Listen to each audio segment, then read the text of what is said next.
Hello everyone, কেমন আছেন? আমি ভালো আছি। আজকে আপনাদের সঙ্গে শেয়ার করছি ওই প্রতিদিনকার রান্না, আলু পটলের ডালনা। এটা যখন করি আমার ছেলে মেয়েও ভীষণ ভালোবাসে। একদম নিরামিষভাবে, নিরামিষ দিনেও আপনারা করতে পারেন। আমিও বেশিরভাগ সময় ওরকমই করি, পেঁয়াজ রসুন দিই না। এই আদা, টমেটো একটা নিয়েছি আর 3টে কাঁচা লঙ্কা। যখন টমেটো খাওয়া একদম বন্ধ করে দিয়েছিলাম তখন আদা, কাঁচা লঙ্কা, জিরে দিয়ে মশলাটা বেটে নিতাম। তো আমি এখানে একটু জিরেও দেবো, 1 চামচ কি 2 চামচের মতো, ছোট চামচ আমার। ওই দিয়ে আমি মশলাটা বেটে নিয়ে ফেরত আসছি। আর এই দেখুন, দেখিয়ে দিই, এই যে ছোট চামচ আমার, এই চামচের 2 চামচ মতন এইরকম 2 চামচ মতন জিরে দেবো, দিয়ে বেটে নিয়ে আস।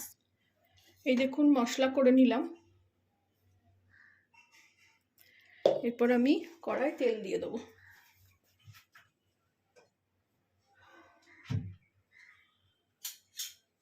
আগে তেলে ভালো বেশি করে তেল দিয়ে পটলটাকে ভেজে করতাম। তারপরে ভাবলাম যে পটল খাচ্ছি, এখানে আমি এরকম 2.5 চামচ মতন দিলাম। পটল খাচ্ছি তাতেও কেন শরীর খারাপ করছে। তারপরে বুঝতে পারলাম যে পটলটা তেলে যেই ভাজছি ওটার মানে সোজা থাকছে না, ওটাও শক্ত হয়ে যাচ্ছে, ওটা খুব শরীরের জন্য ডিফিকাল্ট হয়ে যাচ্ছে। তো ওই জন্য তারপর থেকে বাংলাদেশি আপুদের থেকে, আন্টিদের দেখে শিখেছি তখন যে একদম মশলায় আলু পটলটা কষিয়ে নেওয়া। এখানে তেল গরম হয়ে গেছে, একটু জিরে ছক দিয়ে নেব। জিরেটা ফুটছে, এবার আমি এখানে মশলাটা দিয়ে দেবো।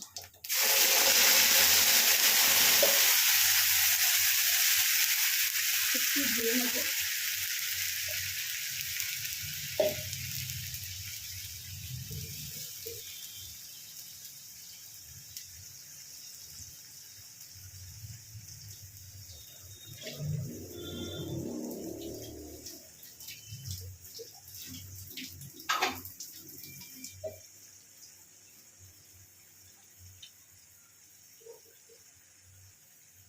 মশলা ধোয়া জলটাও দিয়ে দিলাম।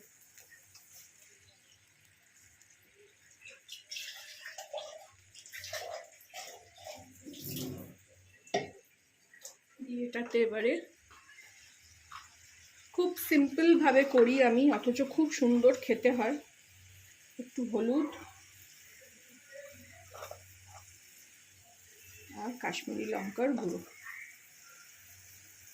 আমি এখানে আলুটাকেও সেদ্ধ করে রেখেছি। এই যে কুকারে একটা সিটি মেরে নিয়েছি শুধু, দিয়ে মশলাটাকে আগে ভালো করে কষাবো। আদা আর জিরের খুব সুন্দর গন্ধ ছাড়ছে। লঙ্কাগুলো না বড্ড মোটা মোটা, ঝাল নেই খুব একটা, ওই জন্য 2টো দিই, আজকে 3টেই দিলাম। ভালো করে মশলাটা কষিয়ে নিয়ে ফেরত আসছি। এই দেখুন খুব একটা ভালো করে কষাইনি। এর মধ্যে আমি এবারে এই যে পটলগুলো কেটে রেখেছি ডুমো ডুমো করে, এটা দিয়ে দেবো। আর একটু কাঁঠালের বীজ অনেক দিন থেকে কেটে রেখেছি, এটাও একটু দিয়ে দেবো।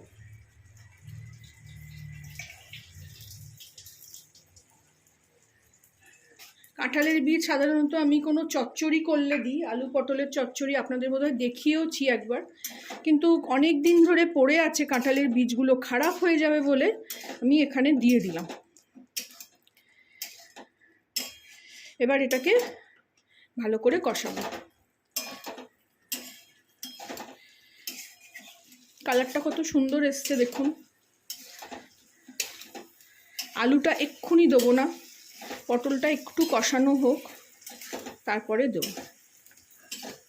এই সময় আমি এখানে একটু নুন আর চিনিও দিয়ে দেবো, অল্প করে দেবো। চিনি তো স্বাদ অনুসার দেবো, নুনটা অল্প দেবো এখন।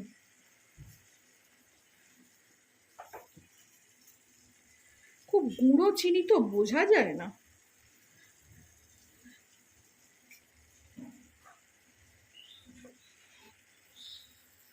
আর এখানে অল্প একটু নুন আগে দিয়ে দেবো পটলে, যাতে একটু ঢোকে।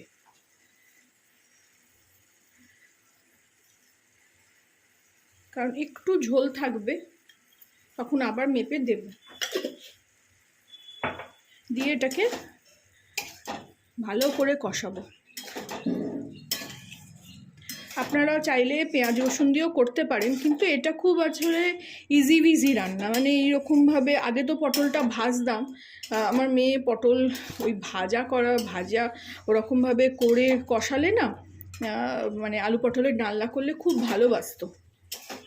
তারপরে যখন দেখলাম যে না, তেলটা বেশি খাওয়া হয়ে যাচ্ছে পটল ভাজতে গিয়ে, তখন একদিন এরমভাবে রান্না করলাম, ওকে বলিনি, এরমভাবে রান্না করলাম। করে ওকে পরে জিজ্ঞেস করলাম, হ্যাঁ রে পটলটা খেয়ে কেমন লাগলো? বললো ভালোই লাগলো। বুঝতে পারলি কিছু? বললো না। পটলটা ভাজিনি। বললো বোঝা যায়নি একদমই। ওরকমভাবে মাছও ওকে ওরকমভাবে খাইয়ে দিই। ও একটু ভাজাভুজি খেতে ভালোবাসে, কিন্তু ওই না বলে বলে খাইয়ে দিই এরকম কাঁচা করে। এটা ভালো করে কষিয়ে নিয়ে ফেরত আসছি। জল দিয়ে দিয়ে দেখুন পটলটাকে কষিয়ে নিলাম। ওই মিক্সি ধোয়া জলটা দিয়েছিলাম এতে। এখানে আমি এবারে আলুগুলো দিয়ে দেবো। আলু কমই দিয়েছি।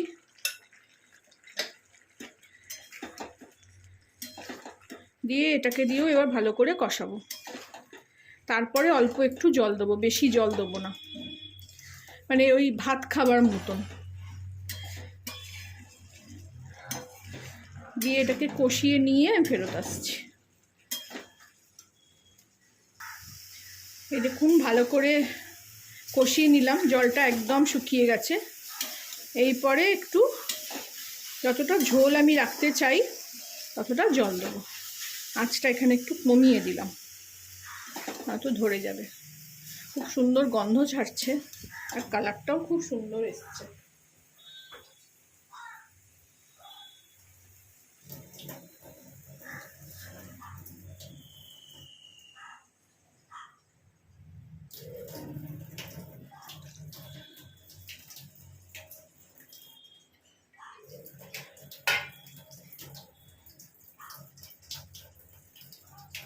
থালাটার গায়ে একটু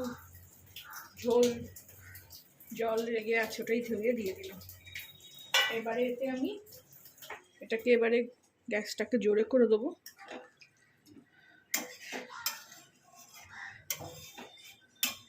এই কড়ার গায়ে লেগে থাকুক, এটা আমার একদম পছন্দ না। ওই জন্য আপনারা ভাববেন যে এই মহিলা কত কড়াটা কাঁকে রে বাবা। কি সুন্দর কালার এলো। আমি এখানে গরম মশলা, কাসুরি মেথি কিচ্ছু দিই না।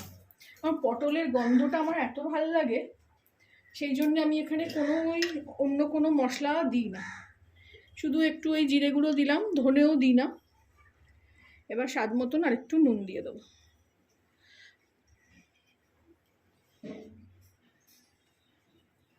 খুব ইজি রান্না, প্রতিদিনকার রান্না। এখন এই তো পটল, ঝিঙে, ঢেঁড়স এই ছাড়া তো কিছু খাবার নেই। এটাকে এবারে আঁচটা কমিয়ে দিয়ে একটু ঢাকা দিয়ে দেবো। নুনটা মিশিয়ে দিলাম। এই আলু পটলের ডালনা অনেকে অনেক রকমভাবে করেন। আমি ইউটিউবে দেখেছি, আমি ফেসবুকেও দেখেছি যে কেউ পনির দিয়ে দেন, কেউ ডিম ভেজে, মানে ডিম একটা করে দিয়ে দিল, গোটা ডিম। কেউ চিংড়ি মাছ দিয়ে, তো আমিও নিজেও করেছি চিংড়ি মাছ দিয়ে, খুব ভালো লাগে। তো এইটা তো একদমই আমি দেখালাম প্রতিদিনকার, একদম সিম্পল, যেটা নিরামিষও খাওয়া যাবে। আমার শাশুড়ির আমল থেকে শিখেছি। আমাদের বাপের বাড়িতেও হতো, কিন্তু তখন অত শেখার উপায় ছিল না, কাজের লোক করে দিয়ে চলে যেত। যে বেশিরভাগ এগুলো আমি শাশুড়ির কাছ থেকেই শিখেছি। ফুটছে, এবার আমি এটাকে কমিয়ে দেবো, দিয়ে ঢাকা দিয়ে দেবো। ফিরে আসলাম আলু পটলের ডালনা নিয়ে।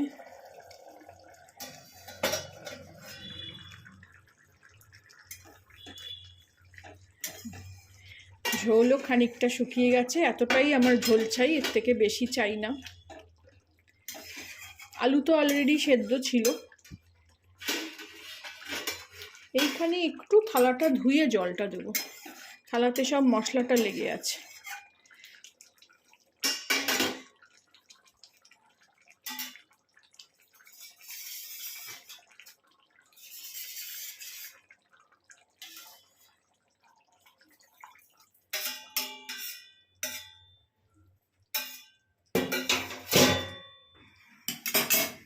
এটা একটু জল জোরে করে দেবো, যাতে যেটা দিলাম কাঁচা জলটা ফুটে যায়।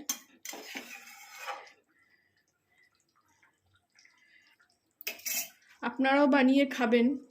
আপনারা ভাবছেন যে কত সিম্পল রান্না, তাও আবার শেয়ার করছে। হ্যাঁ, আমি এরকমই সিম্পল রান্নাই রোজ খাই, রোজকার খাবার, প্রতিদিনকার খাবার এতই সিম্পল খাই। আবার যখন ভালো মন্দ করি ততই তরিবাতি করে করি, নয়তো কিছু না কিছু লেগেই আছে। গ্যাস, অম্বল, পেট ব্যথা, বুকে ব্যথা, পিঠে ব্যথা, গ্যাস থেকেই সব হয় বুঝতে পারি। আর তেল ঝাল ডক্টর তো একদমই বারণ করেছে খেতে, তাও আমি মানে আমার মেয়ে খাবে বলে একটু অন্তত দিই, যে ওর অভ্যেসটাও চলে যাবে আমার সঙ্গে সঙ্গে। তা আমি যেভাবে করলাম এইভাবে করে খাবেন, আমাকে জানাবেন কেমন লাগলো। ভালো লাগলে আমার চ্যানেলটাকে একটা লাইক, শেয়ার অ্যান্ড সাবস্ক্রাইব করে দেবেন। এটাকে এবার আমি বন্ধ করে দিই, অফ করে দেবো, দিয়ে সার্ভ করে দেবো।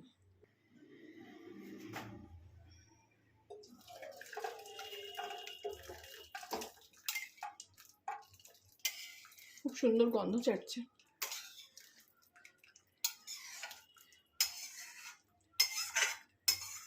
বিনা পেঁয়াজ রসুনের, আদা কাঁচা লঙ্কা টমেটো দিয়ে রান্না, পটলের ডালনা।